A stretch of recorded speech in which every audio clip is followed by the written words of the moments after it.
Hello good morning, welcome to Abhishek coaching services YouTube channel. और आइए आज की इस वीडियो में हम जानते हैं ALP CBT2 कैसे क्रैक करें। और आपको इसमें हम देंगे 5 टिप्स। आप उस 5 टिप्स को अपना करके आप लोग को पायलट एग्जाम को पास कर जाएंगे। और पहला जो टिप्स होगा बहुत ही बेहतरीन टिप्स होने वाली है, तो आप लोग सभी टिप्स को देखिए। बस इस वीडियो को हम जल्दी ही ख़त्म करने वाले हैं, इसलिए वीडियो को पूरा देख लीजिए। सबसे पहली जो टिप्स है, इंजीनियरिंग ड्राइंग मत पढ़ो। कारण मैं आपको बता रहा हूँ, इंजीनियरिंग ड्राइंग मत पढ़ना है, नहीं पढ़ना है शुरुआत में। और 2019 में क्या हुआ था वो मैं आपको एक कहानी बताता हूँ। 2019 में क्या हुआ था कि हमने स्टूडेंट लोगों को बोला था कि इंजीनियरिंग ड्राइंग सिर्फ और सिर्फ एक टॉपिक है।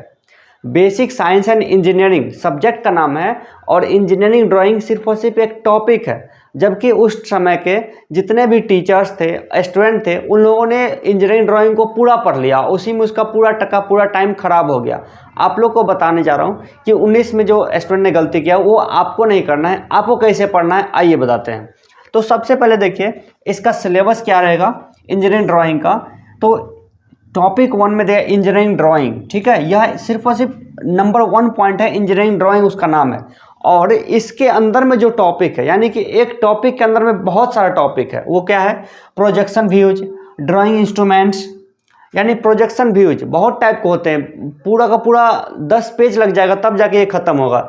इंस्ट्रूमेंट्स, अब इसमें सैकड़ों तरह के इंस्ट्रूमेंट्स होते हैं, उसके बारे में जानना। उसका लाइंस, कितने टाइप के लाइंस होते हैं। उसका जियोमेट्रिक फिगर, कितने टाइप के फिगर्स होते हैं। सिंबॉलिक रिप्रेजेंटेशन, और ये पूरा का पूरा पढ़िएगा। पूरा एक मोटा किताब होता है, उसको पढ़िएगा। पूरे 6 महीने का सिलेबस होता है इंजीनियरिंग ड्राइंग का, जो बीटेक या फिर पॉलिटेक्निक के स्टूडेंट पढ़ते हैं, उसको पूरा पढ़िएगा। तब जाके आपको 2 नंबर कवर होगा। 19 में 2 ही नंबर पूछा गया था, इसमें से एक पूछा गया था पेज का size, A4 size, A2 size, या फिर A3 साइज, या फिर A6 साइज। उसका पेपर का साइज बता दिया, या तो पिक्सल में पूछ लेगा, या इंच में पूछ लेगा, या फिर सेंटीमीटर में पूछ लेगा। एक आ गया पेज का साइज। एक क्वेश्चन कुछ और पूछ लेगा, प्रोजेक्शन पूछ लेगा, कुछ भी इजी ही रहता है। तो बस 2 या 3 नंबर के चलते आपको पूरा किताब मोटा पढ़ने की जरूरत नहीं है। आप कैसे पढ़ेंगे, इस टॉपिक को आप लोग बाद में पढ़ेंगे। इंजीनियरिंग ड्राइंग टॉपिक को आप लोग बाद में पढ़ेंगे, टीचर्स लोग पढ़ाएंगे, इसी में पूरा फोकस करेंगे। एक किताब आई है मार्केट में SK झा सर का, इतना मोटा किताब है, बेसिक साइंस एंड इंजीनियरिंग का, इंजीनियरिंग ड्राइंग उसका नाम भी है किताब का। और उसमें देखिए आधा किताब पूरा इंजीनियरिंग ड्राइंग से भरा हुआ है। स्टूडेंट का इसमें दिमाग खराब होगा, टाइम बर्बाद होगा, और उसको इसमें ज़्यादा नंबर आएंगे भी नहीं। बस 2 से 3 नंबर आएंगे, जिसमें कि पहला टॉपिक आपको बता देगा, उसमें सिर्फ और सिर्फ पेपर का साइज पूछेगा 1 नंबर में, ठीक है। तो इसको शुरुआत में नहीं पढ़ना, आपको टाइम मिले तो बाद में पढ़िएगा। क्या पढ़ना है? तो नंबर 2 टॉपिक जो है वो क्या है आपका? यूनिट। ये आपका फिजिक्स ही है। देखिए एक डायलॉग है ना, पुष्पा नाम सुन के फ्लावर समझे क्या, फायर है मैं। लेकिन ये जो है एक ऐसा सब्जेक्ट है, basic science and engineering. Pushpa ये फायर नहीं, ये फ्लावर ही है, इसमें कुछ नहीं एक्स्ट्रा है, सिर्फ और सिर्फ फिजिक्स ही है। अब देखिए बेसिक साइंस एंड इंजीनियरिंग इसका नाम ही दिया हुआ। अब आप जानिए इंजीनियरिंग जो है वो पूरा साइंस बेस्ड है। अब देखिए यूनिट आपको फिजिक्स में पढ़ना है, 9th 10th 11th 12th सब जगह पढ़ते हैं। मेजरमेंट ये सब जगह पढ़ना है। मास, वेट एंड डेंसिटी, यानी कि भार और द्रव्यमान और घनत्व, ये भी आप लोग पढ़े होंगे फिजिक्स में। Work energy power, speed and velocity, यानी गति के नियम, न्यूटन्स के नियम, वो सब टाइप का। हीट एंड टेम्परेचर, उसके बाद यानी कि उष्मा के बारे में पढ़ना है। बेसिक इलेक्ट्रिसिटी, यानी इलेक्ट्रिसिटी के बारे में पढ़ना है। लूसेंट में भी ये पूरा कवर हो जाएगा। उसका लीवर एंड सिंपल मैकेनिक, यानी कि उत्तोलक जो आप पढ़े हैं ना, बताइए साइकिल का ब्रेक कौन से श्रेणी का उत्तोलक है, उस टाइप की चीज़ें। उसका ऑक्यूपेशनल सेफ्टी एंड हेल्थ, आप लोग को ITI में पढ़ना जो था कि ऑक्यूपेशनल यानी कि व्यावसायिक जो सुरक्षा और सावधानियाँ होती हैं उसके बारे में, लेकिन उसके बारे में क्वेश्चन पूछता ही नहीं है। एक क्वेश्चन आ जाएगा, बहुत हुआ।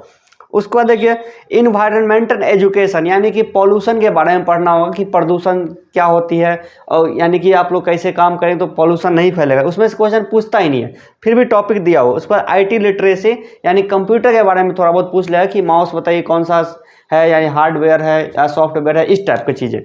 तो इसमें मुश्किल कहाँ पे है? आप लोग पूरा सब्जेक्ट के नाम पे ड्राइंग मत पढ़िए, पहले ये सब टॉपिक कवर कर लिए। सब बिल्कुल छोटा टॉपिक है, आप लोग को पहले से पढ़ा हुआ है, बस इसका आपको रिवाइज करना है। और इसमें जो क्वेश्चन पूछता है वो पूछता है, यानी कि ये टेम्परेचर वाला जो क्वेश्चन, हीट एंड टेम्परेचर, ये हमने ITI का जो थ्योरी दिया हुआ है, यानी कि फीटर थ्योरी, उसमें अच्छे से इसको एक्सप्लेन कर दिया गया है। ठीक है, बगल से इन्वर्टर की आवाज़ आ रही है, आप इस पर ध्यान मत दीजिएगा। अब देखिए, तो ये सब आपको इसी तरह से इसको पढ़ाई करनी है। ठीक है, आगे आगे हम आप लोग को बताते चलेंगे। पैटर्न के अनुसार आपको तैयारी करनी है, जो पैटर्न है उसके अनुसार तैयारी करनी है। मैथ आपका 30 नंबर कवर करेगा, रीजनिंग आपका 30 नंबर कवर करेगा, बेसिक साइंस एंड इंजीनियरिंग आपका 40 नंबर कवर करेगा। इसके लिए आपको टॉपिक बता दिए, तो तीनों के तीनों इंपॉर्टेंट है। इसमें चेंज क्या हुआ कि करंट अफेयर्स आपको नहीं पूछ रहा है, और इसको बनाने के लिए आपको 90 मिनट का समय आपको मिलेगा। मैथ मतलब कॉम्पिटिटिव मैथमेटिक्स, रीजनिंग मतलब कॉम्पिटिटिव रीजनिंग, और बेसिक साइंस एंड इंजीनियरिंग का टॉपिक हम आपको पीछे बता दिए। तो पैटर्न के अनुसार तैयारी कीजिए, 3 ही सब्जेक्ट पढ़ना है। आप 3 टाइम पढ़ने के लिए बैठते हैं, बस आप रिवाइज करिए, बस इसको रिवाइज करते जाइए। ठीक है, अब आगे देखिए, रिवाइज करते समय टाइमर लगा दीजिए। अब देखिए, आप लोग को टाइम सबसे ज़्यादा इम्पोर्टेंट चीज़ होने वाली है इसमें।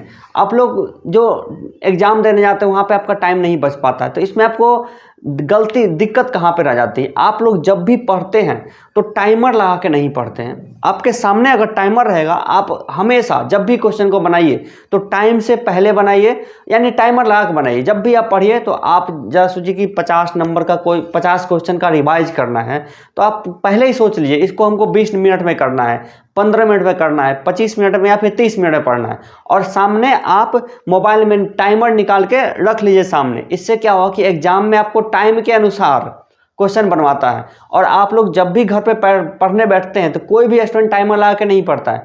तो आप जब भी पढ़ने के लिए बैठे, अभी ALP CBT 2 एग्जाम के लिए, तो आपको टाइमर लगा के पढ़ना चाहिए, ताकि आपको समय के अंदर क्वेश्चन बनना शुरू हो जाए और आपका माइंड इससे थोड़ा शार्प होएगा, आपका जो कैलकुलेशन स्पीड है वो बढ़ेगा और एक्यूरेट रहेगा। तो टाइमर लगा के जब भी पढ़ें तो टाइमर लगा के पढ़ें, क्या पढ़ रहे हैं नहीं पढ़े जो भी हो। जैसे कोई भी एक चैप्टर पढ़ रहे हैं, यानी रिवाइज करना है, परसेंटेज का हो, लॉस एंड प्रॉफिट का कोई भी हो, तो टाइमर लगा लीजिए। इसको हमको 20 मिनट में करना है, तो बस 20 मिनट में करना है, टाइम खत्म हो जाए उसका, फिर जब आप उसको दोबारा से देखें तो आप उसको गलत सही आप इसको कर लीजिएगा।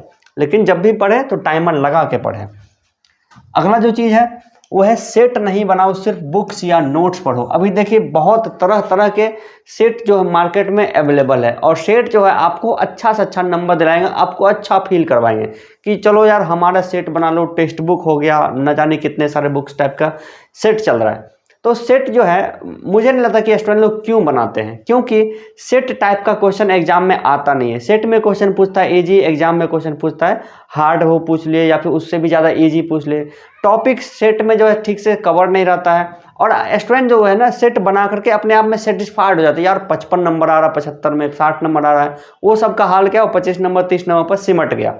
तो जितना टाइम आप, चूंकि सेट बनाने में जो है ना आपका टाइम बर्बाद होता है, और आपका जो मेन टाइम है वो बर्बाद हो जाता है। एक बार आप सेट बना लीजिएगा ना, उसके बाद आप पढ़िए नहीं बैठिएगा, आपको पढ़ाई नहीं हो पाएगी। सेट बनाने में क्या, मान लीजिए आपने 100 क्वेश्चन बनाया, और उतना ही टाइम में, वही 2 घंटा आप बर्बाद किए, उतना ही टाइम में पूरा किताब रिवाइज हो सकता था। हाँ, आप टाइम मैनेजमेंट करने के लिए सेट आप बना सकते हैं। आप 10 मिनट एक्स्ट्रा टाइम मतलब बचा लीजिए, उसके बाद सेट बना लीजिए। या फिर सेट बनाने का सबसे बेहतरीन तरीका क्या हो सकता है, आप अकेले में सेट मत बनाइए। 2 स्टूडेंट, 4 स्टूडेंट, 10 स्टूडेंट का अगर आपके पास ग्रुप है, या फिर कोई GD ग्रुप है, या फिर कोई कोचिंग सेंटर टेस्ट अराइज करवा रहा है, तो वहाँ पे जाकर के आप टेस्ट दीजिए। क्योंकि टेस्ट देने में क्या होता है कि जब आप रियल में एग्जाम देने जाते हैं तो आपके माइंड पे एक प्रेशर होता है। उस तरह का प्रेशर अगर आपके पास क्रिएट हो गया कि स्टूडेंट के ग्रुप में हो जाए या फिर कोई कोचिंग सेंटर में जाकर हो जाए, तो बेहतर है। तो सेट बनाने का कुछ मतलब निकला है। अन्यथा आप अकेले में सेट बना रहे, उसका कोई मतलब नहीं है, उससे टाइम बर्बाद होता है।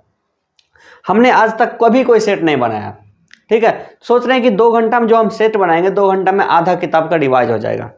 चलिए आगे बढ़ते हैं, और खुद का नोट्स बना लो ऐसे। अब देखिए, अभी तक अगर आपके पास कोई भी नोट्स नहीं है, खुद का कोई किताब नहीं है, मान लीजिए कि आपको, जैसे कि इसका मैथ हो गया, रीजनिंग हो गया, और बेसिक साइंस एंड इंजीनियरिंग होगा, तीनों का एक पतला सा किताब मतलब कॉपी लीजिए, मतलब 20-25 पेज का कुछ भी कॉपी ले लीजिए। जैसे कि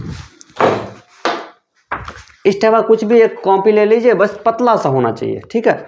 और उसमें आप मैथ का, जैसे कि मैथ पढ़ रहे हैं तो जितना भी फॉर्मूला होगा आपके अनुसार, आपको जो याद नहीं होता, कन्फ्यूजिंग होता है, उसको आप लिख लीजिए मैथ के अनुसार। उसका फिर रीजनिंग पढ़ रहे, रीजनिंग का सारा फार्मूला, सारा डेटा आप एक जगह पर लिख लीजिए। यानी कि जहाँ पे आपको दिक्कत होता है जिस चीज़ को, उसको आप लिख लीजिए। कॉमन क्वेश्चन लिख सकते हैं या फिर जो भी यूनिक सा टॉपिक है उसको लिख सकते, जैसे माध्य मध्यिका बहुलक का फॉर्मूला वगैरह होता है वो एग्जाम में पूछता है और पूछेगा ही, तो वो सब लिख लीजिए। उसके बाद बेसिक साइंस एंड इंजीनियरिंग पढ़े, उसको लिख लीजिए। अब स्टूडेंट क्या करता है, वो डायरेक्ट किताब से ही पढ़ता है या किसी टीचर का नोट्स पढ़ता है, तो वो क्या होता है, वो इतना मोटा होता है, तो उसको आप हमेशा कहीं ले जाके पढ़ने से। लेकिन आप खुद का अगर नोट्स बना लीजिए, जैसे मान लीजिए कोई सेट ही बना रहे हैं, ठीक है, तो सेट में से जो भी 10 क्वेश्चन फंसा है आपको, उसको 10 क्वेश्चन लिख लीजिए। और उसके बाद जब एग्जाम टाइम आएगा तो उस समय बस आप मान लीजिए आपके पास इतना मोटा सेट रहेगा और पूरा बनाने पे आपका पूरा सब्जेक्ट का रिवाइज हो जाएगा। जो भी आपके पास जो कंफ्यूजन था वो एक ही जगह आपको मिल जाएगा उसका सॉल्यूशन, तो उससे बेहतर कुछ नहीं हो सकता। तो इसलिए मैं आपको बोल रहा खुद का नोट्स बना लिए, भले 10 पेज लिखिए, लेकिन आपके पास खुद का होना चाहिए और एग्जाम सेंटर पर भी जाके उसको पढ़ सकते हैं, ठीक है, तो वो आपके लिए बेस्ट होगा। और एक टाइम ऐसा था कि जब हम पढ़ा रहे थे स्टूडेंट लोगों को और हमको मार्केट का किताब कोई पसंद नहीं आता, क्योंकि उस किताब में मतलब स्टूडेंट के अनुसार नहीं दिया जाता, 0 लेवल स्टूडेंट के अनुसार। तो इसलिए हमने खुद का डेली हमने नोट्स बनाते रहा और अभी जाके पूरा मास्टर नोट्स तैयार हो गया। तो अगर आप लोग को CBT 2 की तैयारी करनी है मास्टर नोट से, तो बहुत ही कम कीमत पे आपको हम उपलब्ध करवा देंगे। आपको हमारे गाइडेंस में पढ़ना होगा और हम आपको जैसे जैसे बोलेंगे वैसे वैसे तैयारी कीजिएगा, आपको एग्जाम बिल्कुल क्रैक हो जाएगा। क्योंकि हम खुद 2 बार निकाल चुके हैं, हमारे हजारों स्टूडेंट अभी तक ट्रेन चला रहे हैं। तो देखिए, फाइनल तैयारी के लिए मास्टर नोट्स पढ़ें। हमारा ये रहेगा मोबाइल नंबर और मास्टर नोट्स का कवर पेज, ये हमारा एप्लीकेशन है और मास्टर नोट्स का कवर पेज कुछ इस तरह से है। तो मेन तैयारी के लिए आप खुद का जो भी आपको हम टिप्स दिए उसको फॉलो कर लीजिए, या फिर आप शुरू से करना चाहते हैं तैयारी तो हमारे नोट्स को ले लीजिए। हमारे नोट्स को भी लीजिएगा, तब भी आप अपना खुद का भी एक छोटा सा पतला सा नोट्स आप जरूर बना लीजिएगा। आई होप कि आपको ये टिप्स आपको पसंद आई होगी। अगर मैं पूरा इंश्योर हूँ कि जो भी स्टूडेंट इस टिप्स को अपनाएंगे वो जरूर एग्जाम में सफल हो जाएंगे। Thank you so much. आपको अगले टॉपिक में हम क्लियर करेंगे कि सबका सिलेबस, सभी टॉपिक को कैसे पढ़ना है, वो सब चीज़ के बारे में बताएंगे। तो हमारे चैनल को सब्सक्राइब जरूर कर लीजिए। Thank you so much.